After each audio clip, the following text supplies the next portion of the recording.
Hello everyone. तो आज है 1 नवंबर और आज आज के दिन से जुड़ी जितनी भी हिस्टोरिकल इवेंट्स है उसके बारे में हम कुछ यहाँ डिस्कस करेंगे। तो सबसे पहले आती है हमारी इंडियन हिस्ट्री से रिलेटेड कि आज के दिन क्या क्या हुआ था पास्ट में।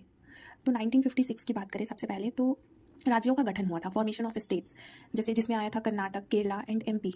ये 3 स्टेट बनाई गई थी। पुराने हैदराबाद राज्य के कुछ हिस्से महाराष्ट्र और कर्नाटक में शामिल हुए। मतलब कि 1956 में क्या हुआ था कि स्टेट्स फॉर्म हुई, कर्नाटक, केरल और एमपी। तो ये स्टेट्स बनने के बाद जो पुराना वाला हैदराबाद था उसके कुछ राज्य जो थे, हैदराबाद के अंदर जो राज्य थे, कुछ हिस्से महाराष्ट्र और कर्नाटक में शामिल किए गए जब इनका स्टेट फॉर्मेशन हुआ। तो उसके बाद आती है हमारी 1966 में। 1966 में हरियाणा का निर्माण हुआ, formation of Haryana as a state. Haryana को पंजाब से अलग किया गया। पंजाब एक स्टेट थी पहले, हरियाणा उसी में थी, बट पंजाब से अलग किया गया हरियाणा को और हरियाणा को एक नया स्टेट का दर्जा दिया गया। 1966 की बात है ये। फिर आते हैं नेक्स्ट हमारे 1973 में। तो मैसूर का नाम कर्नाटक रखा गया जब मैसूर था, बट 1973 में क्या हुआ कि कर्नाटक का नाम मैसूर से कर्नाटक रखा गया, ऑफिशियली चेंज हुआ उस दिन 1 नवंबर के दिन ही।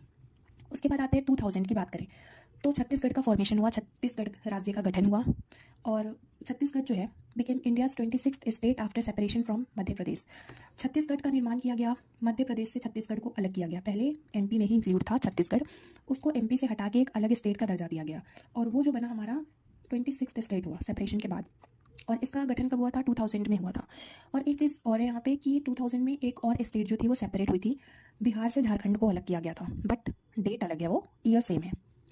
आफ्टर दैट अगर हम बात करें, ये तो हमारी बात थी इंडियन हिस्ट्री से रिलेटेड, भारतीय इतिहास में क्या क्या हुआ। अब आते हैं वैश्विक तौर पे अगर हम देखें तो वर्ल्ड हिस्ट्री की बात करें तो 1349। अब बात करते हैं हम वर्ल्ड हिस्ट्री के कॉन्टेक्स्ट में 1765 में 1 नवंबर के दिन ही ब्रिटिश स्टैंप एक्ट यानी कि ब्रिटिश स्टैंप अधिनियम लागू किया गया। इस अधिनियम के तहत ये था कि ब्रिटिश ने अमेरिकन कॉलोनीज, जो अमेरिकन उपनिवास निवेश था वहाँ का, उन पे उन्होंने टैक्स इम्पोज कर दी, जिसकी वजह से अमेरिकन ने क्या किया, प्रोटेस्ट किया, क्रांति शुरू हो गई। लेटर फिर उन्होंने एक अमेरिकन रिवॉल्यूशन भी स्टार्ट कर दिया।